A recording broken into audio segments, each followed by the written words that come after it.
From KGW News, this is Straight Talk with Laurel Porter. Hello and welcome to Straight Talk. I'm Laurel Porter. There is a new person at the top at Multnomah County. Jessica Vega Pederson takes over as chair of the state's largest county. But the top issue facing the county is an old one: homelessness. Many citizens list it as their #1 concern. In this episode of Straight Talk, we hear from the new chair on how she will tackle homelessness. Before being elected chair, Vega Pederson was a member of the county commission and led the way on the county's voter-approved Preschool for All program. Before that, she was the first Latina elected to the Oregon House in 2013, where she represented East Portland and where she currently lives. We'll talk with Vega Pederson in just a moment. And later in the show, we meet Ebony Clarke. Governor Kotek recently tapped Clarke to be Oregon's new director of behavioral health. She leaves her position this week as Multnomah County's health department director to take on Oregon's mental health crisis. First, welcome to my guest, the new chair of Multnomah County, Jessica Vega Pederson. Welcome back to Straight Talk. It's so nice to see you again. It's great to be here. Thanks so much, Laurel. The governor has made it clear that she wants to make homelessness her top priority, and she wants to work with you and Mayor Wheeler to house people, get them off the streets. And I understand we're taping this Thursday afternoon. You just came from a meeting with the mayor, with the governor, and with HUD, and you have some news to tell us about. Yeah, so this was a really exciting announcement that came out this week. HUD is investing in programs all over the country, 8, to really focus on getting people who are living unsheltered and homelessness directly connected into housing. And there is an $8.3 million investment that's happening right here in Multnomah County that they've awarded to us. And this is really wonderful because it shows not only their belief and faith in our ability to solve this issue, but the cooperation that's necessary from the federal level, from the state level, and at the local level to really address this issue. Because everyone said this can't be done just locally, even statewide. The feds have to be involved. How will that money be used? So this is a really important kind of investment, and it's new, and so that's what makes it so exciting.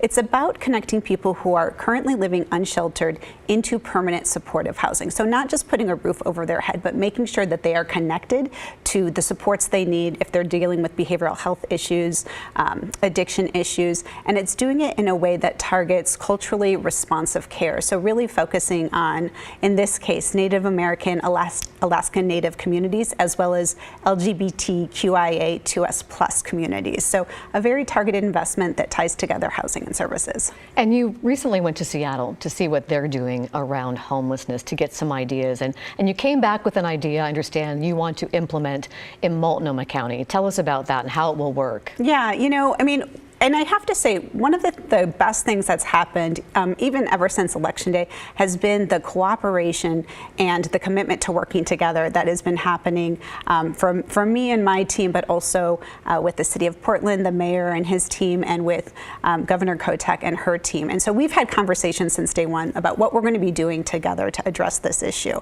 And so in my 3rd week in office, there were a group of us that went up to Seattle to look at what they're doing there to really address in a targeted way getting people moved directly into housing and doing it for people who are currently living unsheltered outside. And there are folks from the county that went, folks from the mayor's office, folks from the governor's office. And what we observed is that they are having very intense meetings every single day where they're targeting certain geographic areas where they know that there are many people living outside. In fact, they said that you could put a thumbprint over the downtown area and know that you're going to be targeting a lot of folks.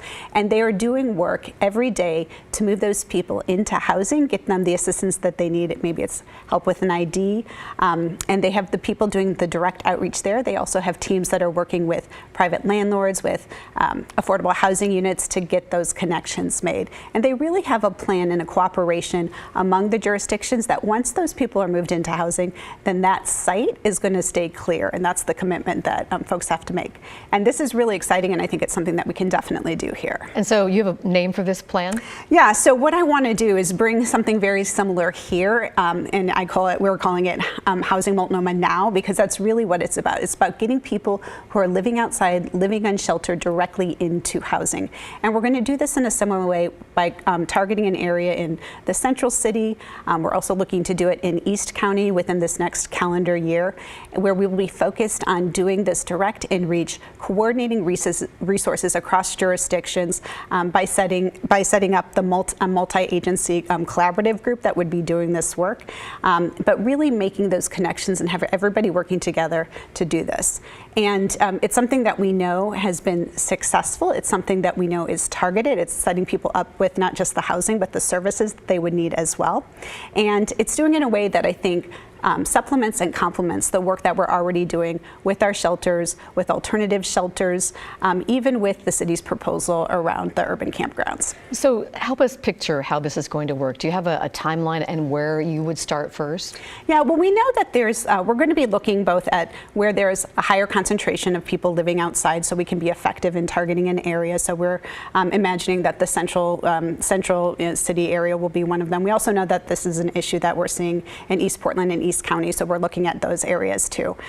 We want to, we really want to have the conversation with people of where the need is. So we'll be working on that, but we'll be targeting groups to be doing in-reach into those areas, starting one site at a time, to be developing relationship with people over weeks, to talk about what their needs are, what they want to get into, some of the challenges, to really understand the people and then use that to make the connections into housing, the connections into services that people are looking for. So what happens, we know that there's some people who don't want to be housed or sheltered. What happens to those folks? It's really interesting because that was definitely a question that we asked for the folks up in Seattle, and they said that there are very, very few people that say no to housing, right? If given the opportunity. Sometimes it's about addressing the challenges or obstacles that are going to make them successful there, whether that's having an ID or having some treatment for a mental illness that they may have.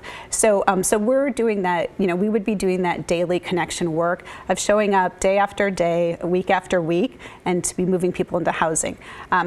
But of course, if people do not want to go into housing, we want to make sure that there are all the alternatives that are available to somebody. So it sounded like once you target one area and you get people housed, then you expect it to stay homeless free, that there wouldn't be a lot of camps there. How do you make sure people don't move back in? That happens a lot of times when a sweep happens and then they move back in. Yeah, so one of the main goals about this, Laurel, is to making sure that we're making those connections of people into housing so that they're not just being swept from one location to another location. I can't tell you how many times I've heard from constituents over the years of that happening. But what this is about is making sure that people are going to be making those connections, getting into housing, and then there needs to be commitments by the landowners of whatever that location was to help keep it from getting re-encampment. And when does that start? When does this all start? So we're going to be working on it right away. I mean, we've already had several meetings putting the plan together. We're going to be, we've been talking to partners about this work. So this, I think, ties really well into the governor's executive order in setting up these MACs, right, these multi-agency collaboratives that she's looking at the regional area. This is a very specific project that we can do at Multnomah County that I think is going to roll up to that. A lot of business people in the city and county are just really fed up with what they see as crime for their businesses, break-ins, homelessness around their businesses, trash, graffiti, and they held a meeting a couple of weeks ago calling on city and county leaders to take action. Now, I know the city oversees public safety, but is there anything you can do as chair, anything more you can do to try to help these businesses conduct business safely? Yeah, I've met several times already since being elected chair with different business organizations and have toured the downtown business area to really hear those concerns.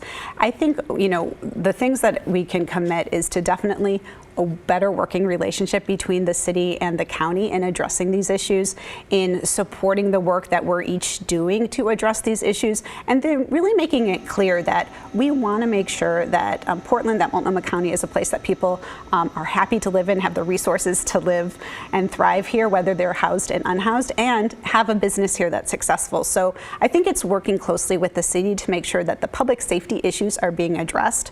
We know that a lot of people who are living outside are actually being victimized too, and they deserve to have public safety and security. So that's something that I'm definitely supportive of. So that's building a better relationship between the city and county is one of your priorities. Absolutely. Another challenge I know that you're faced with is Multnomah County Animal Services has faced a crisis recently. Former employees claim there was systemic animal neglect at the shelter, animal overcrowding, a lack of support, and they said they went to management with their concerns and that they were ignored. I know you love pets. You have a pet I understand that you adopted from a shelter. This must be hard for you, but you've called for a review. Where does that stand right now? Yeah, so there was a crisis situation that we were facing over the holidays at Animal Services where there were so many pets coming inside the inflow, but there wasn't the adoptions that were happening. And actually, they hadn't even started in-person adoptions since the pandemic. So there was a pause on bringing animals in so that, and we had a call out to volunteers and for resources, and the public responded so strongly to that we had people helping with some of the tasks that needed to be done. We had people volunteering to foster animals, and we had so many people lined up to adopt animals that we were really able to help that flow, and we were able to resume in-person adoptions, which is great. But right now what's happening is, so that was the crisis, but now I have called for a review, and we're starting work on taking a look at kind of the higher level, like top to bottom, what's happening, how our process is looking, what can we do to improve animal care, because that is really our #1 priority, and that's work we're happening right now, and I've asked for a review of that in a few weeks. Is that an internal review or an outside review? So it's an internal review that's happening, but we're definitely going to be calling on our partners. We have such great resources and partnerships with like the Oregon Humane Society that we really want to make sure that we're involving folks into this and putting in place the things we need to do to improve the animal care that's happening, improve conditions to our staff and our volunteers. You know, an audit in 2016 and 2018 showed that this has been going on for years and that the shelter had a history of falling below national standards. Why did it go on for so long? You know, I don't know. I think it was, that there were some entrenched things that might have been hard to figure out. But what I am really focused on now is let's take a look at this. Let's use the recommendations that came from these audits, make sure that those are being implemented, but also what can we do to really make sure that we are prioritizing the safety and care of the animals that are there. We have new leadership that's there. We have folks that have just started in November and September, and I really have a lot of trust in the management that's there. And what I've really said, and this is something not just for Animal Services, but across the county, is that like knowing what our mistakes are or where we can improve, that's not something that we should be afraid of. That is how we get better, and that is how we better serve our community. And so that's the philosophy I have with Animal Services. I know another big initiative for you is because you're a self-described transportation nerd, and you're taking the lead on making sure the Burnside Bridge is earthquake ready. And we have some video of what might happen, of a simulation in the event of the big one to the Burnside Bridge. So tell us, as we look at this, the importance of this project and where we are as far as planning and construction in this phase. Yeah, so you know, the Burnside Bridge is 97 years old. So it was built like before modern engineering standards, before we even knew that we were susceptible to a Cascadia earthquake. And we are a city that is divided by a river. So if there is a Cascadia event, we have to make sure that we have a way for parents to get home to their children, for people to get across the bridge if something happens. And right now we don't have a seismically resilient bridge that crosses the Willamette River in Portland. So we need to make sure that if you're there and an earthquake happens and you're trapped somewhere, that first responders have a way to get to you. We also need to make sure that we are building a bridge that is sturdy so that we can have a recovery from Portland. It's going to be really important for the long-term success of our city after an earthquake happens, that we have a connection and a way to get back into working, back into action. So this is a project that I've been working on ever since I became a county commissioner. We have had a lot of work over the years, and right now we're in the design stage of the project, which is fantastic, and we are hoping to move into and get construction dollars secured so that we can move into that construction phase. I was reading that the cost, because of inflation, went up to like $1 billion. Have you been able to trim that cost at all? We did, yeah. We, you know, I mean, I think all of us haven't seen the impacts, whether it's of inflation, whether it's on our eggs, whether it's on, you know, how much it takes to put gas in our car, but we definitely saw this in the construction. So while we had this original vision for it, we had to be more realistic about what we were going to be able to raise, what we were going to be able to afford for this really important bridge. So there was a community effort to really look at revisions. The board approved those in last year, and now we're moving forward with a bridge that is still going to be immediately available after an earthquake, that will still support multimodal use, but will help us us be a size that we can get the funding we need to get it built. Well, there's so much more to talk to you about. Yes. So I hope you'll come back on the show. We've run out of time because I want to save time for Ebony Clarke, who's coming up next. But I want to wish you the best of luck in your new role. Thank you so much, Laurel. This was great, and I'd love to come back. And coming up next, we will meet Ebony Clarke, the new Director of Behavioral Health in Oregon. That's coming up in 2 minutes.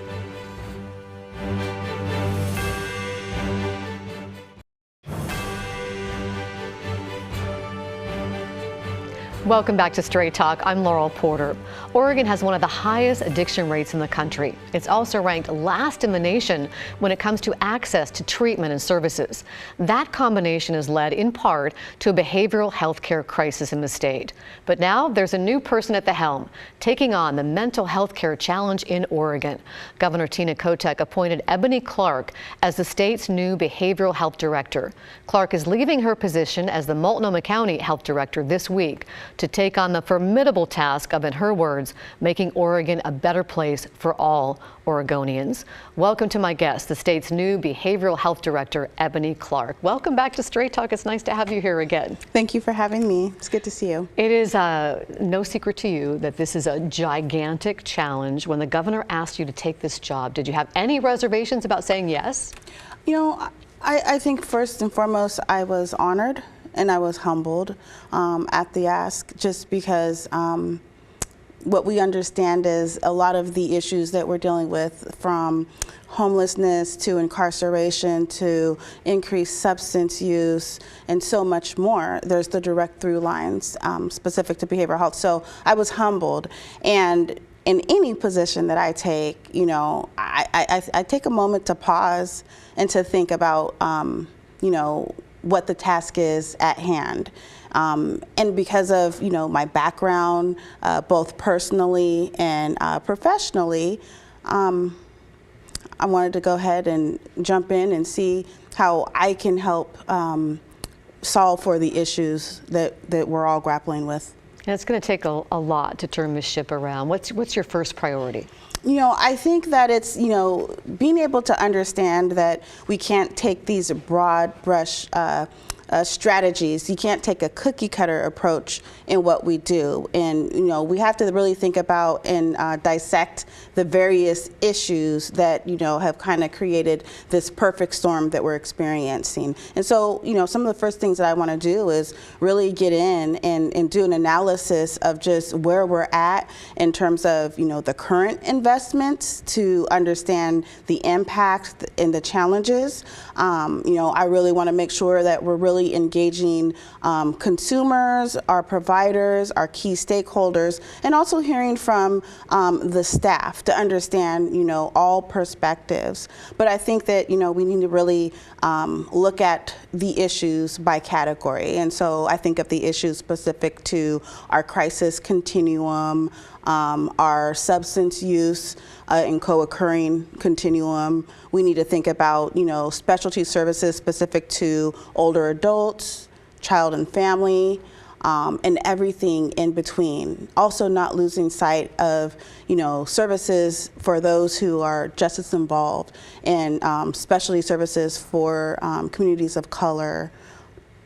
When you talked about earlier personal experience, we talked about this a little bit when you were on Straight Talk last time, your lived experience. And for people who don't know your background, you were born to a heroin addicted mother. You spent weeks in the hospital after birth being weaned off the drugs. You lived in foster care, and but you were eventually reunited with your mom, and you lived in a rehab center with her and your family as she became clean and sober, which she did. How do you think that lived experience is going to inform how you do this next job? Yeah, you know, I think that, you know, what I've learned and what I've been able to bring forward in my lived experience is really being able to understand the unique challenges and experiences that we're working to solve for. You know, really being able to humanize the issue and the work that we do. Again, everyone is unique, and the challenges, the experiences, are complex. And so, you know, again, how do we create a response that truly allows for someone to have an individualized approach without judgment, without shame, as they're moving through their recovery journey. And so I really believe that my lived experience helps me understand and really brings compassion to the work. Well, Director Clarke, I mentioned at the top of the show that we are last in the nation in Oregon in terms of access to treatment. And our reporter Blair Best went to the Dalles recently to shadow an outreach worker to see what that worker was doing to try to get people off the street and into treatment. And she met a homeless man, David Castle, who was addicted to heroin, who desperately wants to get a methadone clinic or get into a methadone clinic or get into some kind of treatment so he can get off heroin, but there's nothing available in the Dalles. Let's listen to what he said and then we'll talk about it. If I could just flip a switch and be sober, I'd be sober again. Yeah, but that doesn't work that way. No, it don't. So the closest detox center, I'm told, is 2 hours away. Yeah, there's no detox here. The hospital won't do nothing for you. They'll give you a shot and send you back out on the streets. If they even do that for you, a lot of people won't. How frustrating is this whole system? It makes me just want to give up. It makes me want to give up on life, man. And it's really hard to hear about giving up on life. What do you hope you can do as the new behavioral health care director in the state to help people like David Castle and to have more access throughout the state? Yeah, there's a couple things that I hope to do. I hope to partner with the local communities around finding, the local solution in answer to the challenges and needs. I believe that each community is unique.